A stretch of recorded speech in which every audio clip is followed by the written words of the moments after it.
Hello दोस्तों, कैसे हैं आप सब लोग। स्वागत है आपका अभ्यास क्लासेस में। तो दोस्तों, जिला सीरीज़ चल रही थी और आज हम बात करेंगे उत्तराखंड के बागेश्वर जनपद के बारे में। और जैसा कि हम लगातार वीडियो में कर रहे हैं, पहले इतिहास, फिर ज़िले, कुंड और फिर बहुत सी जानकारियाँ, नदियाँ, वो सारी चीज़ों को लेकर हम चलेंगे। तो बात करते हैं अगर हम बागेश्वर के इतिहास की, तो बागेश्वर को प्रारंभ में वागेश्वर या व्याघ्रेश्वर के नाम से जाना जाता था। ठीक है। किस नाम से? वागेश्वर या व्याघ्रेश्वर, ये दोनों क्वेश्चन बहुत इंपॉर्टेंट है, पहले भी एग्जाम्स में आए हैं। इसके अलावा बागेश्वर सरयू और गोमती नदी के संगम पर स्थित है। बहुत बार पेपर में आया है कि बागेश्वर किन नदियों के संगम पर है, वो सरयू और गोमती नदियों के संगम पर है। ठीक है। इसके अलावा बागेश्वर को उत्तर का वाराणसी भी कहा जाता है। ये मोस्ट इम्पोर्टेंट क्वेश्चन है कि उत्तर का वाराणसी किसे कहा जाता है, तो किसे? बागेश्वर को। बागेश्वर को भगवान शिव के कारण तीर्थराज भी कहा जाता है। बागेश्वर में सूर्य तीर्थ तथा अग्नि तीर्थ भी स्थित है, तथा बागेश्वर सूर्य तीर्थ और अग्नि तीर्थ के मध्य स्थित है। और किताबों में लिखा हुआ है कि सूर्य कुंड और अग्नि कुंड के बीच आपका बागेश्वर स्थित है। सूर्य कुंड और अग्नि कुंड अगर कभी पेपर में आ भी आता है तो सूर्य कुंड और अग्नि कुंड कहाँ है, तो आपका कहाँ पर है? बागेश्वर में स्थित है। प्राचीन काल में बागेश्वर के बैजनाथ नामक स्थान पर कार्तिकेयपुरी वंश के शासकों की राजधानी थी, जिसे बैजनाथ शिलालेखों में कार्तिकेयपुरी भी कहा गया है। तो ये इम्पोर्टेंट है, इसको याद रख लीजिएगा। ठीक है। बैजनाथ शिलालेखों में बागेश्वर को कार्तिकेयपुर भी कहा गया है। ठीक है। इसके बाद हम बात करते हैं तो 14 जनवरी 1921 को मोस्ट इम्पॉर्टेंट डेट। ठीक है। बागेश्वर में उत्तरायणी मेले के अवसर पर कुली बेगार प्रथा का अंत हुआ था। सन 1968 में बागेश्वर नगर पालिका का गठन किया गया। ये इम्पोर्टेंट रहेगा, ये आपको याद रखना है कि बागेश्वर नगर पालिका का गठन कब किया गया, तो कब किया गया? सन 1968 में। सन 1976 में बागेश्वर को एक परगना घोषित किया गया था। और 15 सितंबर सन 1997, ये डेट याद रखिएगा, 15 सितंबर 1997, ठीक है, बागेश्वर जनपद का गठन हुआ था। अगर हम बात करते हैं बागेश्वर के दर्रों के बारे में, तो बागेश्वर और पिथौरागढ़ के मध्य में आपका ट्रेल पास दर्रा है, जो कि 5356 मीटर की ऊंचाई पर है। ट्रेल पास दर्रा कमिश्नर ट्रेल द्वारा सन 1830 में खोजा गया था। कब खोजा गया? 1830 में। इस चीज़ को हमने पिथौरागढ़ में भी पढ़ा है कि ट्रेल पास दर्रे की खोज कब हुई और किसके द्वारा हुई, तो कमिश्नर ट्रेल द्वारा 1830 में। चमोली और बागेश्वर के मध्य सुंदरदुंगा दर्रा स्थित है, जो कि 5550 मीटर की ऊंचाई पर स्थित है। कौन सा चमोली और बागेश्वर के बीच? तो सुंदरदुंगा दर्रा है। भौगोलिक स्थिति की बात करते हैं तो बागेश्वर के पड़ोसी जिलों में पूर्व में आपका क्या है? पिथौरागढ़ है। पश्चिम में चमोली है। उत्तर में पिथौरागढ़ और दक्षिण में आपका अल्मोड़ा स्थित है। ठीक है। अगर हम बात करते हैं बागेश्वर जनपद राज्य का आंतरिक जिला है। अगर सब बात करेंगे तो सबसे आंतरिक जिला कौन सा है, तो बागेश्वर जनपद ये आंतरिक जिला है, क्योंकि ये बाह्य जिला नहीं है, मध्य में आपका पड़ता है। ठीक है। बागेश्वर के पश्चिम में नीलेश्वर और पूर्व में भिलेश्वर पर्वत भी स्थित हैं। कौन से? बागेश्वर के पश्चिम में नीलेश्वर और पूर्व में भिलेश्वर पर्वत स्थित है। ये इम्पोर्टेंट रहेगा, ये आपको क्या करना है? याद रखना है। ठीक है। ये बहुत ज़्यादा इम्पोर्टेंट क्वेश्चन ये आपका बन जाता है। ठीक है। इसका कुल क्षेत्रफल 2246 किलोमीटर स्क्वायर है। अगर हम बात करते हैं कि यहाँ के राष्ट्रीय राजमार्ग की, तो यहाँ पर NH 309A है, जो बागेश्वर, अल्मोड़ा, गंगोलिया, पिथौरागढ़ का आपके मध्य का राजमार्ग है। ठीक है। अगर हम बात करते हैं बागेश्वर जनपद के पर्यटन स्थल और प्रमुख मंदिरों की, तो पर्यटन स्थल में सबसे ज़्यादा और मोस्ट इम्पोर्टेंट आपका कौसानी आता है, जिसे प्रारंभ में क्या कहा गया था? बलना। कौसानी क्षेत्र को प्रारंभ में क्या कहा जाता था? बलना कहा जाता था। कौशिक मुनि की तपस्थली होने के कारण इसका नाम क्या पड़ा? कौसानी पड़ा था। कौसानी में पिंगनाथ पहाड़ी स्थित है, और कौसानी जो है वो पिंगनाथ पहाड़ी पर ही स्थित है। सन 1929 में महात्मा गांधी ने कौसानी में यंग इंडिया नामक पुस्तक लिखी, तथा कौसानी को भारत का स्विट्जरलैंड कहा।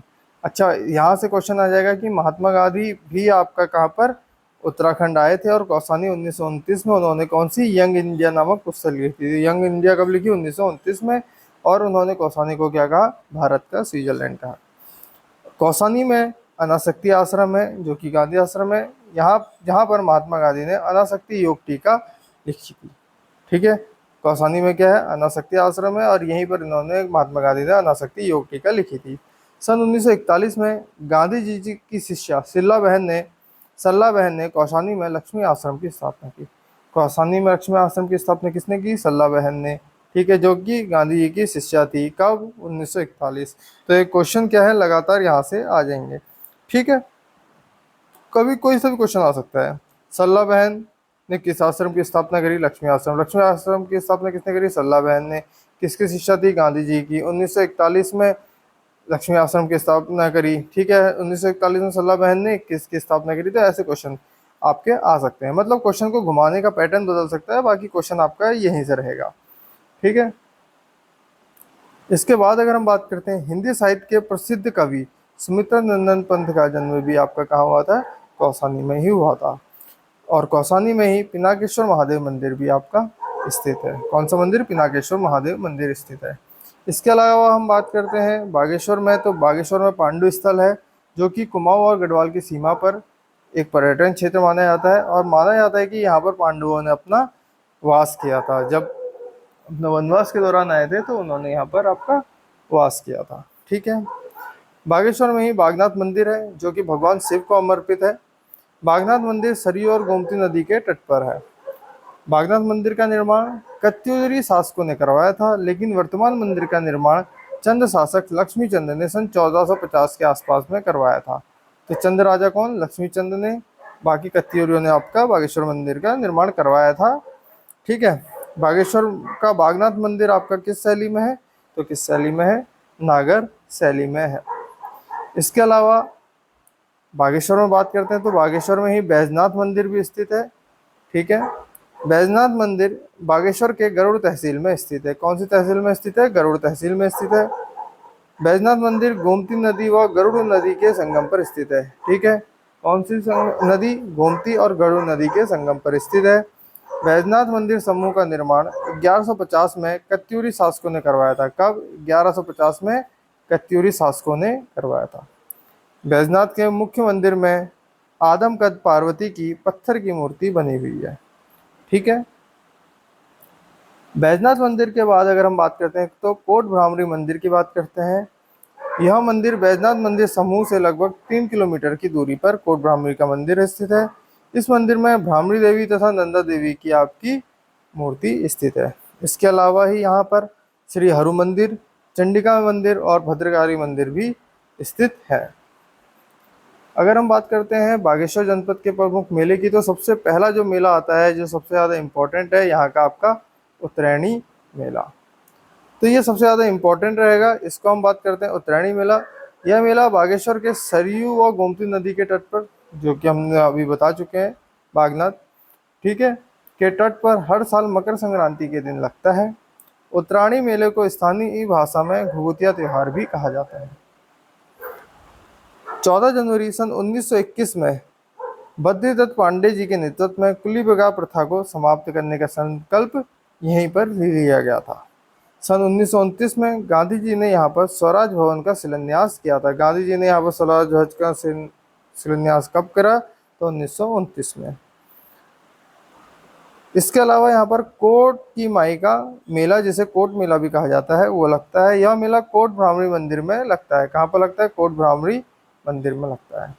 इसके अलावा पिनाथ मेला, ये भी यहीं पर लगता है। ये मेला बागेश्वर के कौसानी में पिनाकेश्वर महादेव मंदिर में लगता है। इम्पोर्टेंट रहेगा, आ सकता है।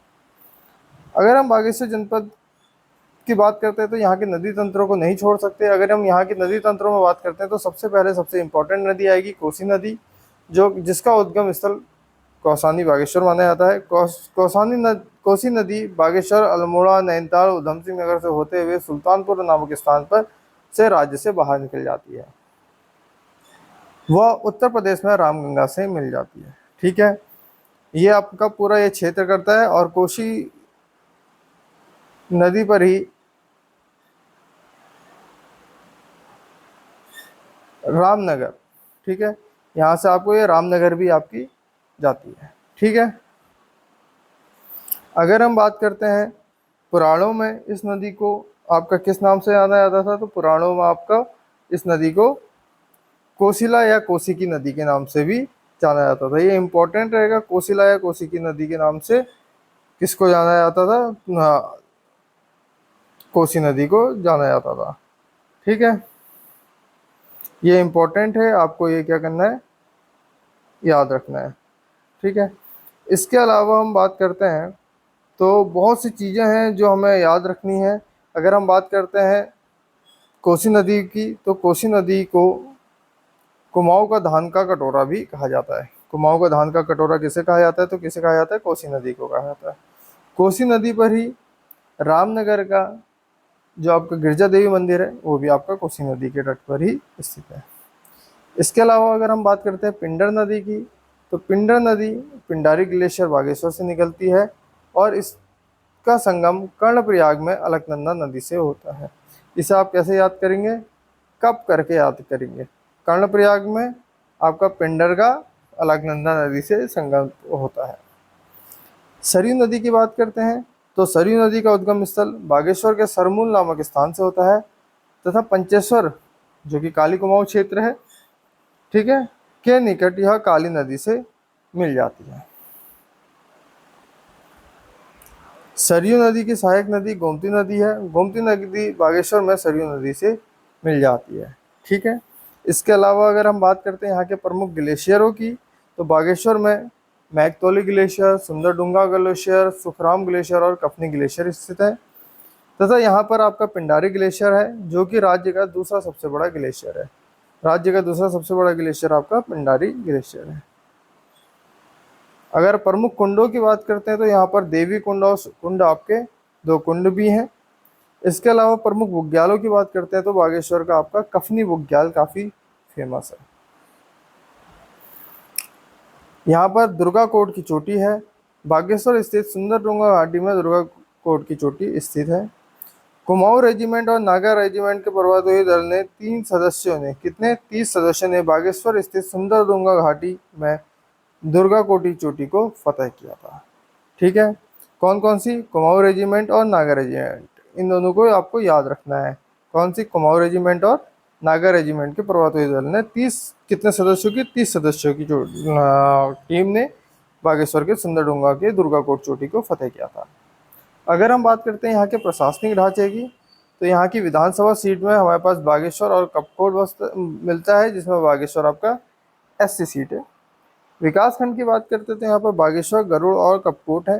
तहसील की बात करते तो बागेश्वर, कपकोट, गरुड़, कांडा, दुगनाकुरी और काफली गैर आपके यहाँ पर तहसील है।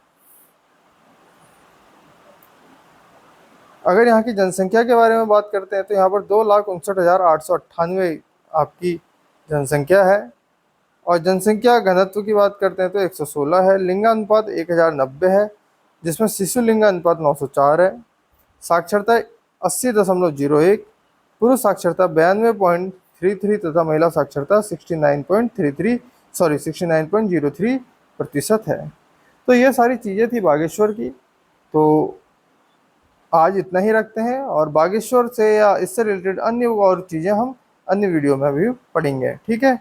इतना ही रखते हैं। Thank you so much, have a nice day.